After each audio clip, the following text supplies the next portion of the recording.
जय हिंद दोस्तों, हम आपके लिए फिर एक नया वीडियो मध्यकालीन इतिहास से लेकर आए हैं। हम पिछले वीडियो में बाबर के बारे में जाने थे। अब इस वीडियो में जानेंगे कि बाबर के कितने पुत्र थे और हुमायूं के बारे में जानेंगे। बाबर के पुत्र हुमायूं। बाबर के 4 पुत्र थे।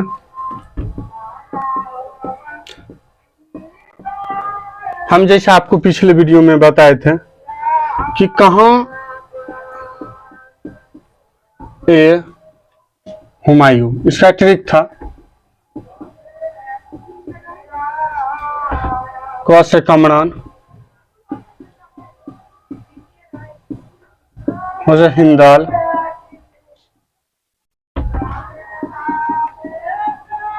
अस्करी और हुमायूं।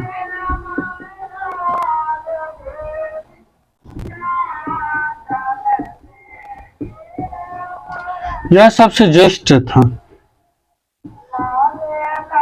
ज्येष्ठ, यह चारों भाई में सबसे बड़ा भाई हुमायूं था। अब हुमायूं के बारे में जानेंगे। हुमायूं का जन्म 1508 में काबुल में हुआ था। राज्याभिषेक इसका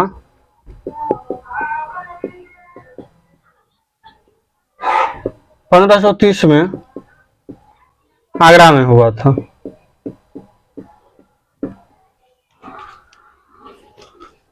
बाबर ने अपने पुत्र हुमायूं को कहा था कि वह चारों भाई एक साथ होकर जितने भी राज्य हैं सबको एक बराबर हिस्सा में बांट ले। हुमायूं को आदेश दिया था बाबर ने कि वह सभी भाई को बराबर का हिस्सा दे दे, सभी राज्य को बराबर में बांट दे।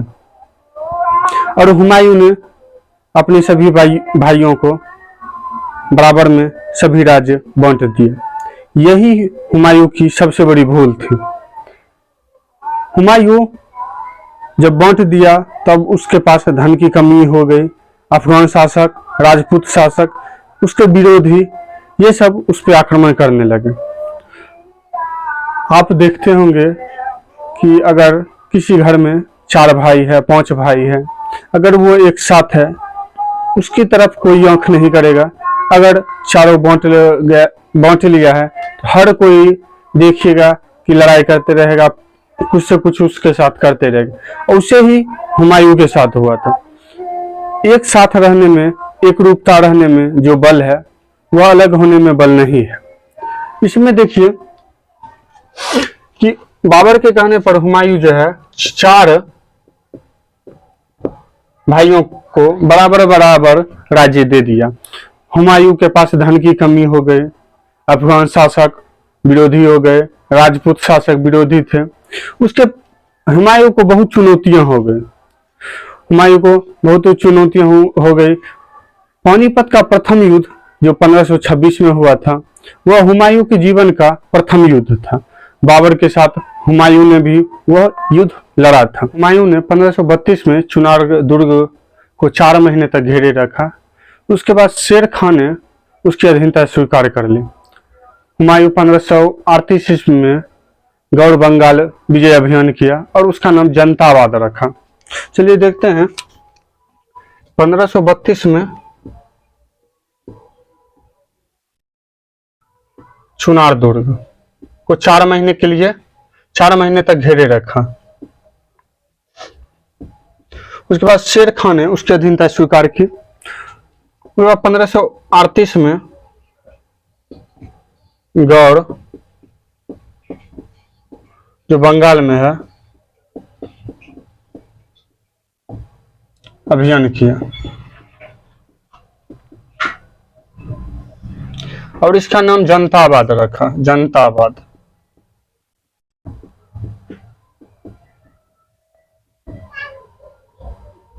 जनतावाद रखा। चौसा का युद्ध 1539 ईस्वी में हुआ, जो युद्ध हुमायूं और शेरशाह सूरी के बीच हुआ। शेरशाह सूरी ने हुमायूं को यह युद्ध में पराजित कर दिया। उसके बाद शेरशाह सूरी की शक्ति और प्रतिष्ठा दोनों बढ़ गई। जैसे आपका जब जॉब होगा उसके बाद आपकी शक्ति और प्रतिष्ठा दोनों में वृद्धि होगी। उसी तरह शेरशाह सूरी जब हुमायूं को पराजित किया तो उसकी शक्ति और प्रतिष्ठा दोनों में वृद्धि हुई और उसने शेरशाह की उपाधि धारण कर ली। 1539 में चौसा का युद्ध।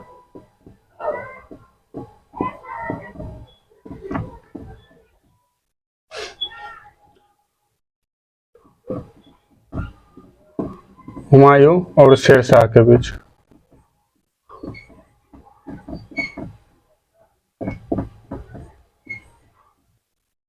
जिसमें विजय हुआ हुमायूं। चलिए इसको नोट डाउन कीजिए। 1539 ईस्वी में हुमायूं को शेरशाह सूरी ने चौसा के युद्ध में पराजित किया और शेरशाह की पदवी धारण कर लिया। 1539 में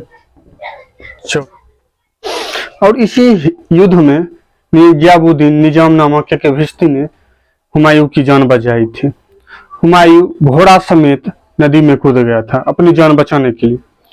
शेरशाह सूरी यह युद्ध जीतने के बाद शेरशाह सूरी की शक्ति और प्रतिष्ठा में दोनों में वृद्धि हुई। शेरशाह सूरी ने अपने नाम का खुतबा पढ़वाया और अपने सिक्का जारी किया। उसने सिक्का जारी किया।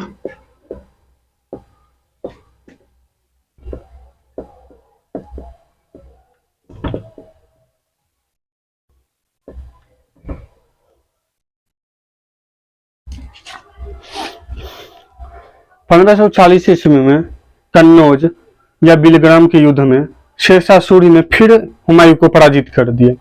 अगर आप एक बार कमजोर हो जाते हैं तो कोई आपका दुश्मन आप पे बार बार प्रहार करेगा। इसलिए कुछ भी हो जाए आप मजबूत होकर रहना चाहिए किसी को भी। तो एक बार कमजोर हो गए फिर आपका दुश्मन आप पे बार बार प्रहार करेगा। 1540 ईस्वी में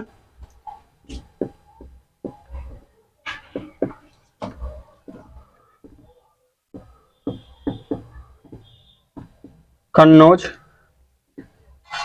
या बिलग्राम का युद्ध हुआ।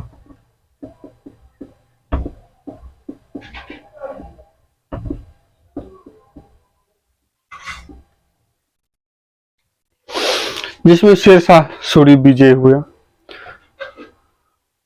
अंत में हुमायूं को निर्वासित के भांति इधर उधर भटकना पड़ा। इसने अपनी पत्नी हमीदा बानो बेगम को अमरकोट के राजा बिरसाल के दरबार में छोड़ दिया। पत्नी हमीदा बानो बेगम।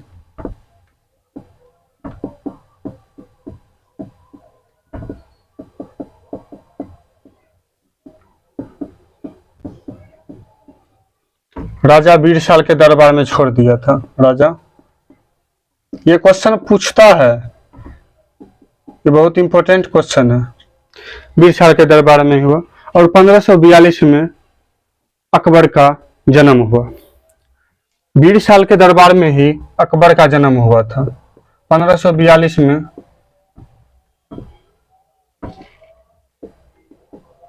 अकबर का जन्म हुआ। बिरसाल के दरबार में ही हुआ था। 1545 ईस्वी में शेरशाह सूरी की मृत्यु हो गई और 1545 ईस्वी में मच्छीबाड़ा के युद्ध में हैबत खान और तातार खान को हुमायूं ने पराजित कर दिया। 1555 ईस्वी में हुमायूं के सेनानायक बैरम खान ने सिकंदर शाह सूर को पराजित कर दिया। इस युद्ध के बाद सरहिंद के युद्ध के बाद हुमायूं के दिल्ली के गद्दी पर बैठने का फिर मौका मिला।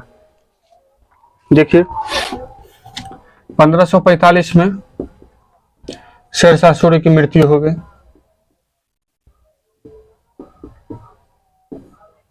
शेरशाह सूरी की मृत्यु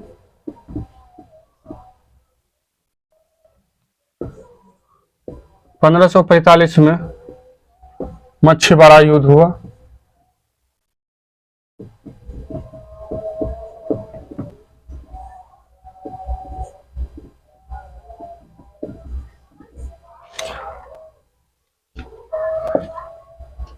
1555 में सरहिंद का युद्ध हुआ।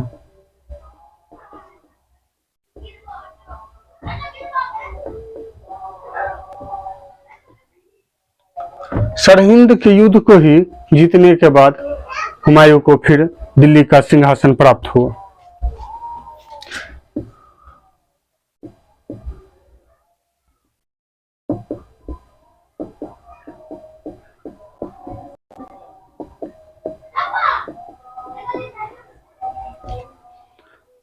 आप बहुत बार क्वेश्चन देखे होंगे कि हुमायूंनामा का लेखक हुमायूंनामा गुलबदन बेगम थे।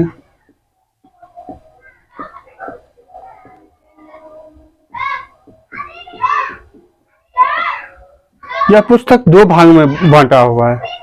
इसमें बाबर और हुमायूं दोनों का चर्चा है। मुगल वंश की प्रथम महिला थी जिसने पहली बार एक पुस्तक लिखी जो हुमायूंनामा था। मुगल वंश की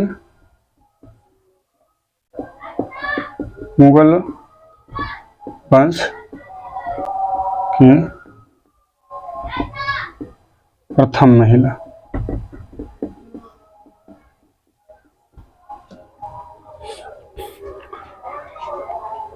हुमायूं ने दिल्ली में दीन पनाह नामक पुस्तकालय बनवाया था और उसी पुस्तकालय की सीढ़ियों से गिरकर हुमायूं की मृत्यु हो गई।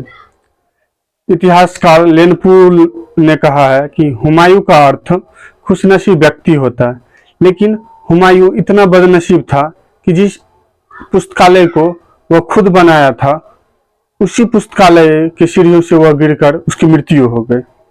चलिए नोट कीजिए, 1556 में हुमायूं की मृत्यु।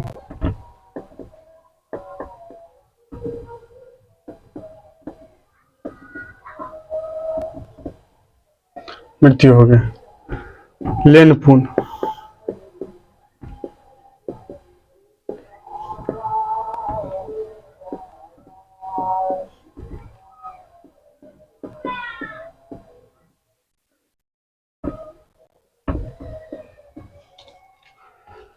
हुमायूं दिल्ली में जो पुस्तकालय बनवाया था दीन पनाह नामक पुस्तकालय, उसी पुस्तकालय के सीढ़ियों से गिरकर हुमायूं की मृत्यु हो गई। लेनपुन इतिहासकार ने कहा है कि हुमायूं का अर्थ होता है खुशनसीब, लेकिन हुमायूं एक ऐसा बदनसीब था जिस पुस्तकालय को उसने बनवाया था उसी पुस्तकालय के सीढ़ियों से गिरकर उसकी मृत्यु हो गई। हुमायूं इतना बदनसीब था कि वह सब दिन भटकते रहा और अंत में भटकते भटकते ही उसकी मृत्यु हो गई। टोटल हुमायूं खत्म हो गया। आप बाबर और हुमायूं को अच्छे से रिवीजन कर लीजिएगा। अब अगला जो टॉपिक आएगा शेरशाह सूरी का आएगा और वह अगले वीडियो में फिर बताया जाएगा। आप लोग अधिक से अधिक इसको शेयर कीजिए और सब्सक्राइब कीजिए और बेल आइकन को दबा दीजिए। जब हम वीडियो अपलोड करें सबसे पहले आपके पास जाए और आप इसको देख सकें। जय हिंद दोस्तों। जो